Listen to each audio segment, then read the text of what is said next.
स्वास्थ्य के लिए आयुर्वेद जानकारी भाग 5। तो गत 4 भागों में हमने देखा है कि कैसे आवेगों को नहीं रोका जाए।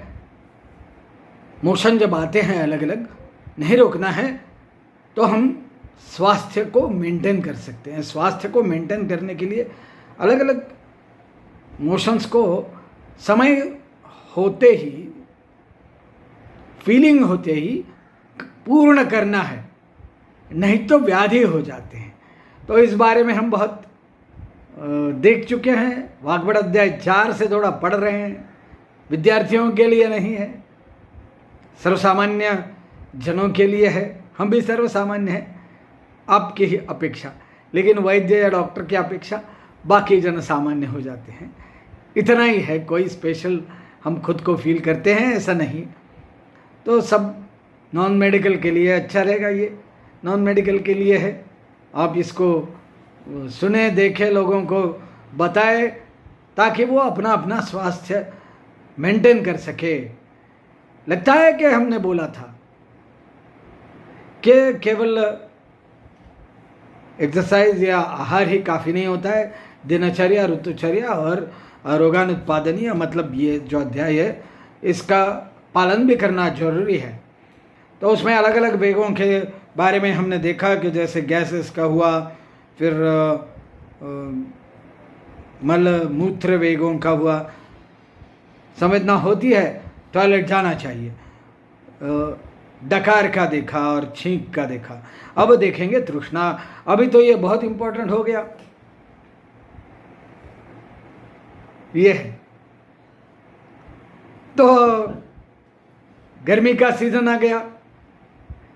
वीडियो अगले साल देखोगे तो अगले साल भी वीडियो गर्मी का सीजन आ जाएगा।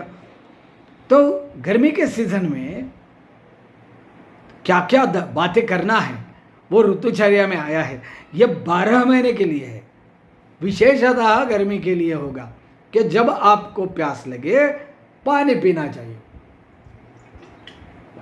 वक्ता लोगों को, गाने वालों को, जो गाना गाते हैं उन्हें सबको ये याद रखना है कि यदि आप वक्त से पानी नहीं पीते बहुत सारी चीज़ें हो जाएंगी। यदि आप धूप में काम करते हो, धूप में घूमते हो, तो भी प्यास को तुरंत पूरा करना चाहिए पानी पी के।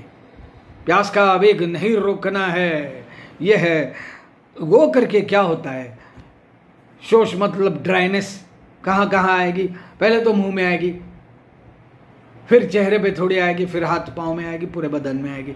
और ये ड्राइनेस एक पहला स्टेप है। फिर बॉडी में अंदर की तरफ पानी कम पड़ जाएगा तो डिहाइड्रेशन हो जाएगा। डिहाइड्रेशन के अलग अलग लक्षण आ जाएंगे। और कहाँ है वाग्भट ने वो पहले बता देते हैं।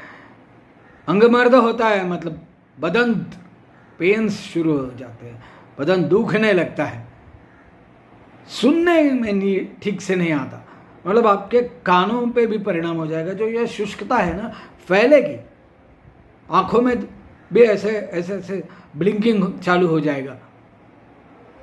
ठीक से देख नहीं पाओगे, सुन नहीं पाओगे, क्योंकि पहला जो पार्ट है गले को तो बहुत सी शुष्कता आनी ही आने है, और फिर ये बाकी इंद्रियों पर भी उसका असर पड़ेगा। मूर्छा बताया है आगे का। मूर्छा मतलब फेंटिंग। फेंट कैसे होते हैं?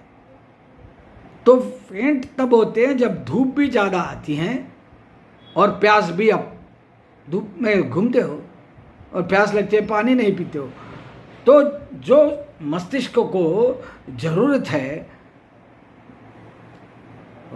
वाटर की, पानी की, आर्द्रता की पर्टिकुलरली, ऐसे तो पानी ऊपर नहीं जाता है ना, ब्लड ही जाता है, तो जो ज़रूरत है वो भी धीरे धीरे कम होने लगती है, बढ़ने लगती है।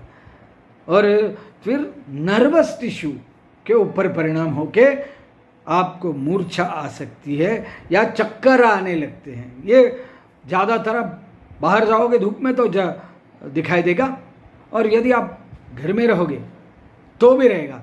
एसी में रहोगे तो कम रहेगा, या पंखे के नीचे रहोगे तो। हमारे एक दोस्त हुआ करते थे, ग्रामीण पार्ट ऑफ इंडिया से थे, तो मस्त आराम से उनका फर्श बड़ा ठंडा रहता था, बड़े आराम से ऊपर पंखा लगा के लेट जाते थे। क्या नज़ारा था, दिखने में थोड़े अलग थे, कोई स्मार्ट हीरो नहीं थे, लेकिन याद रहता है कि अपने आप को ठंडा कैसे रखे। एसी नहीं है, गर्मी बाहर बहुत चल रही है, फिर भी ठंडा कैसे रखना है, अलग अलग चीज़ें होती है। तो इसमें ये और फिर हार्ट में भी रुद्र भी चालू होने लगता है। तो ये सब चीज़ों को रोकना है तो तृष्णा के ऊपर पानी पीना जरूरी है। अभी ये पानी कैसे पिएंगे? पानी तो सादा सिंपल पी सकते हैं, फिर ठंडा पानी पी सकते हैं, फिर मटके का पी सकते हैं, फिर जिसमें आप वो अलग मतलब उशेर डाला हुआ ऐसे ले सकते हैं, या ककड़ी खा सकते हैं, ककड़ी खीरा खा सकते हैं। तो खीरा भी आर्द्रता रखेगा ना, प्यास को कम करेगा, इसलिए आप जगह जगह खीरा वाले देखते हो। बर्फ़ तो अच्छे क्वालिटी का मिलना मुश्किल है रास्ते में, तो बर्फ़ के बारे में थोड़ा जागरूक रहना है। बाहर बर्फ़ खाने से अच्छा है घर में भी बर्फ़ बनाते हो तो भी मेंटेनेंस करना चाहिए। बहुत दिनों से पड़ा हुआ है, अभी तो हाल ही में गर्मी शुरू हो गई है, तो जो पहले ठंडी में आपने यूज़ नहीं किया, बर्फ़ रह गया होगा, उसको फेंक दीजिए, नया बर्फ़ बना दीजिए। घर में बनाना है तो बर्फ़ भी डाल के ले सकते हो। मटके का तो सबसे बढ़िया है, और उसमें भी उशीर डाला हुआ है तो और भी खस बोलते हैं, और भी अच्छा है। तो ये तृष्णा का निग्रह नहीं करना, तृष्णा को बखूबी पूरा करना है। और यदि हो जाएगा ये सब तकलीफ, तो अभी अभी मैंने जो बताए चीज़ें, सब प्रकार के शीतोपचार, इससे भी और है। यदि ज़्यादा हृदरोग तक जाएगा, मूर्छा तक जाएगा, तो शीतोपचार बड़ा ज़बरदस्त करना पड़ेगा। तो ठंडे पानी के कॉटन गॉज या कपड़े गीला करके बदन में पहुंचना चाहिए, जैसे फीवर में भी करते हैं। फीवर अलग कारण से होता है, लेकिन तब भी करते हैं।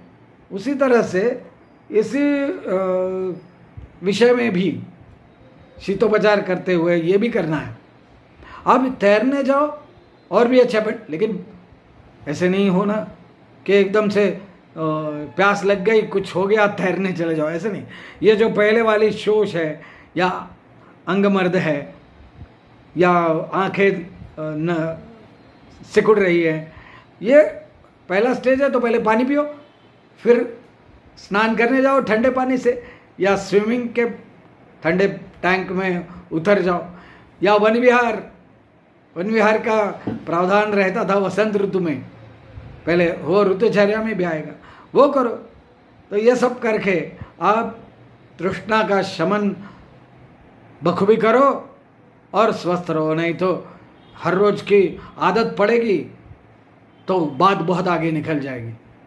तो ध्यान रखें। बाकी अगला है क्षुधा का अवरोध, वो अगले पार्ट में देखेंगे। धन्यवाद।